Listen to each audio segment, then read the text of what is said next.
ಓಂ ಶಾಂತಿ. ಇಂದಿನ ದಿನಾಂಕ 4/8/2026. ತಂದೆಯ ಬಲಭುಜರಾಗಿರಲು ಪ್ರತಿಯೊಂದು ಮಾತಿನಲ್ಲಿ ಸತ್ಯವಂತರಾಗಿ ಮಧುರ ಸ್ವಭಾವದಿಂದ ಸದಾ ಶ್ರೇಷ್ಠ ಕರ್ಮಗಳನ್ನು ಮಾಡುವ ಅಭ್ಯಾಸ ಬೆಳೆಸಿಕೊಳ್ಳಬೇಕು. ಆತ್ಮಾಭಿಮಾನದಲ್ಲಿ ಸ್ಥಿತರಾಗಿ ಗುಪ್ತ ಪರಿಶ್ರಮದ ಮೂಲಕ ತಂದೆಯ ನೆನಪನ್ನು ಮಾಡಿದಾಗ ತಮೋಪ್ರಧಾನ ಆತ್ಮವು ಪುನಃ ಸತೋಪ್ರಧಾನವಾಗುತ್ತದೆ. ಕಳೆದು ಹೋದ ಅದೃಷ್ಟವನ್ನು ಪುನಃ ಪಡೆಯಲು ಸರ್ವಶಕ್ತಿವಂತ ತಂದೆಯೇ ಸಂಗಮ ಯುಗದಲ್ಲಿ ಬಂದು ಮಕ್ಕಳಿಗೆ ಪುರುಷಾರ್ಥ ಮಾಡಿಸುತ್ತಾರೆ.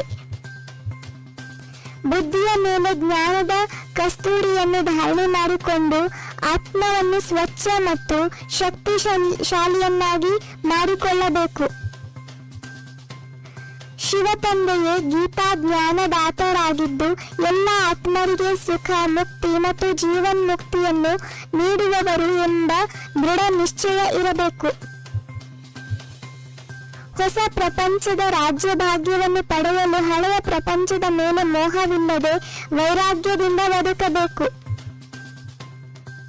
ಸಂಗಮ ಯುಗದಲ್ಲಿ ತಂದೆಯು ಬಂದು ಹರಿದ್ವಾರದ ಅರ್ಥವಾದ ಸುಖಧಾಮಕ್ಕೆ ಆತ್ಮರನ್ನು ಕರೆದೊಯ್ಯುವ ಮಾರ್ಗವನ್ನು ತಿಳಿಸುತ್ತಾರೆ.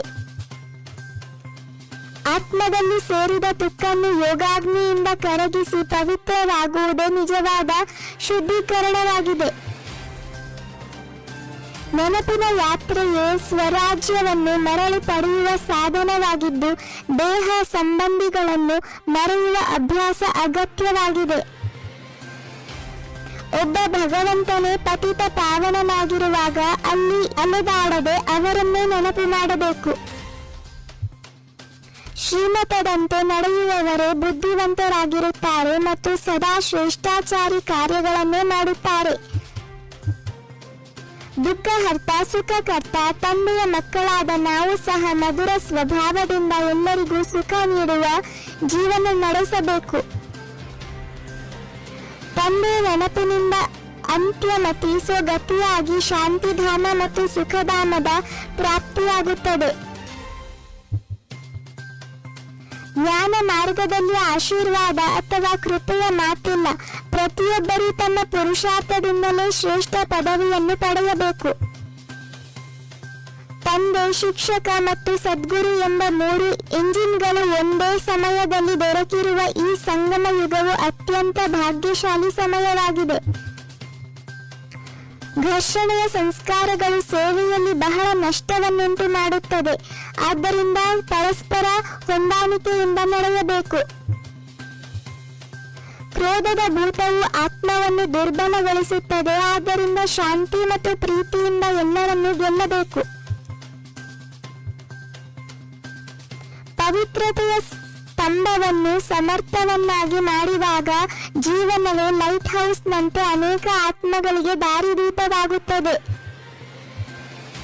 ಸ್ವಯಂನ ಸ್ಮೃತಿಯಲ್ಲಿ ಸ್ಥಿತರಾಗಿ ಪ್ರತಿಯೊಂದು ಸಂಕಲ್ಪ, ಮಾತು ಮತ್ತು ಕರ್ಮವನ್ನು ನಿಯಮಿತವಾಗಿ ಮಾಡುವ ಅಥಾರಿಟಿ ಸ್ವರೂಪರಾಗಬೇಕು.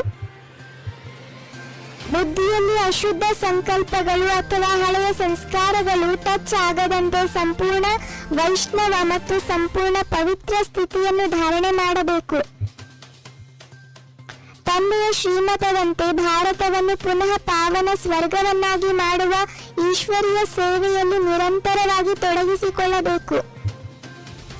21 ಜನ್ಮಗಳಿಗಾಗಿ 21 ಮುರುಳಿಯ ಪಾಯಿಂಟ್ಸ್ ಕೇಳಿದ್ದಕ್ಕಾಗಿ ಧನ್ಯವಾದಗಳು. ನಿಮ್ಮದೇ ಆದ ಈ ಚಾನೆಲ್ ಅನ್ನ ಸಬ್ಸ್ಕ್ರೈಬ್ ಮಾಡಿ ಹಾಗೂ ಈ ವಿಡಿಯೋವನ್ನು ಲೈಕ್ ಮಾಡಿ, ಶೇರ್ ಮಾಡಿ. ಓಂ ಶಾಂತಿ.